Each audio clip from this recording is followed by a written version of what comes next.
کے لیے لے جایا جا رہا ہے۔ یہ سن کر حضرت حاجرہ نے کہا کہ میں اپنے ابراہیم کو اچھی طرح سے جانتی ہوں، بھلا ایک باپ اپنے بیٹے کو کیوں مارے گا؟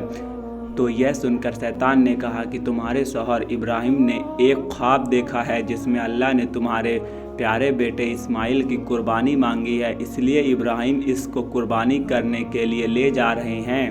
یہ سن کر آپ کی بیوی حضرت حاجرہ فخر سے کہنے لگی، اے شیطان، تم پر لعنت ہو، اگر میرا بیٹا اللہ کی راہ میں قربان ہونے کے لیے جا رہا ہے تو میرے لیے اس سے بڑی خوشی کی بات اور کیا ہوگی؟ یہ تو میرا بیٹا ہے، اگر میرے پاس ہزاروں اسماعیل بھی ہوتے تو میں خوشی خوشی ان کو اللہ کی راہ میں قربان ہونے کے لیے بھیج دیتی۔ یہ سن کر پھر شیطان حضرت اسماعیل کے پاس گیا اور کہنے لگا، اے اسماعیل، کیا تمہیں پتہ بھی ہے تمہارے بابا تمہیں کہاں لے کر جا رہے ہیں؟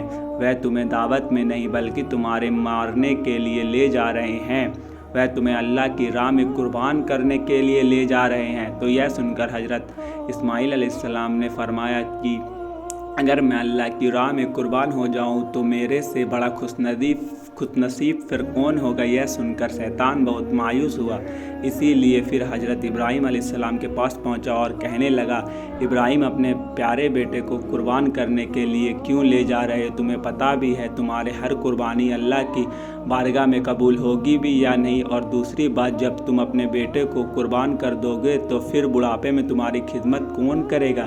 بڑھاپے میں تمہاری دیکھ بھال کون کرے گا؟ یہ سن کر پھر حضرت ابراہیم علیہ السلام نے کچھ پتھر اٹھائے اور شیطان کو لعنتی کہہ کر مارنے لگے۔ یہ دیکھ کر شیطان وہاں سے بھاگنے لگا۔ اس کو کہا جاتا ہے کہ تبھی سے مکہ میں حج کے دوران شیطان کو یاتری جب بھی جاتے ہیں حج کے دوران شیطان کو پتھر مارتے ہیں۔ پھر حضرت ابراہیم علیہ السلام اپنے بیٹے کو ساتھ لے کر وہاں سے چل دیے اور آگے بڑھنے لگے۔ تھوڑی دیر بعد آپ نے اپنے بیٹے سے فرمایا، اے اسماعیل، کیا تمہیں پتہ بھی ہے کہ ہم آپ کو اللہ کی راہ میں قربان کرنے کے لیے لے جا رہے ہیں؟ تو یہ سن کر آپ کا بیٹا حضرت اسماعیل علیہ السلام کہنے لگے، بابا جان، اس سے بہتر میرے لیے اور کیا ہوگا کہ مجھے اللہ کی راہ میں کے لیے ایک نبی قربان کرنے کے لیے لے جا رہے ہیں، لیکن بابا میری ایک التجا ہے کہ جب آپ میرا گلا گھونٹیں گے تو آپ وہ دیکھ نہیں پاؤ گے، اس لیے پہلے آپ رسی سے میرے ہاتھ کو پاؤں کو اچھی طرح سے باندھ لیجیے، اور میرا چاہتا ہوں کہ میں آپ بھی اپنی آنکھ پر پٹی باندھ لے تاکہ آپ میرے گلے پر چھری چلاتے وقت رس نہ آئے۔ بس پھر کیا تھا، حضرت ابراہیم علیہ السلام نے اپنے بیٹے پیارے اسماعیل کے ہاتھ پر باندھ کے اپنی آنکھوں پر بھی پٹی باندھ لی اور پھر اپنے ہاتھوں میں ایک چھری لے کر آسمان کی طرف دیکھا اور کہنے لگے، اے اللہ، اگر آپ مجھے 1000 اسماعیل بھی دیتے تو میں خوشی خوشی کے ساتھ میں ان سب کو آپ کی راہ میں قربان کر دیتا۔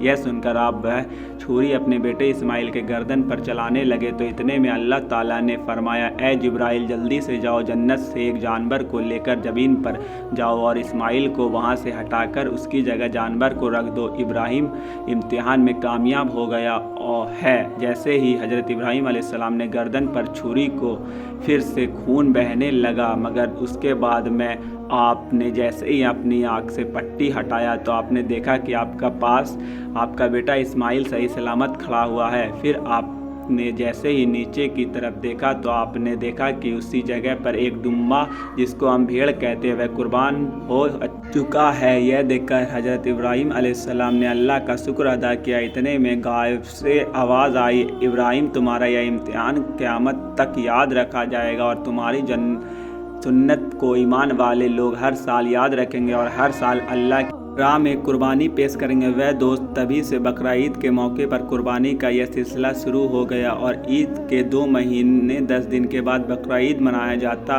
جانے لگا۔ ہمارا دیش بھارت، پاکستان اور بنگلہ دیش جیسوں میں دیش میں 3 دن تک یہ تہوار منایا جاتا ہے، جبکہ گلف دیشوں میں 7 دنوں تک یہ تہوار منایا جاتا ہے، جس میں دمبا، بکرا اور حلال جانوروں کی قربانی دی جاتی ہے۔ یاد رکھیے گا، قربانی کے گوشت کو 3 حصوں میں بانٹا جاتا ہے۔ پہلا حصہ غریبوں اور مسکینوں میں بانٹا جاتا ہے، دوسرا حصہ رشتہ دار میں دیا جاتا ہے، تیسرا حصہ خود اپنے گھر میں رکھا جاتا ہے۔ دوستو، یہ تھی ہماری آج کی ویڈیو۔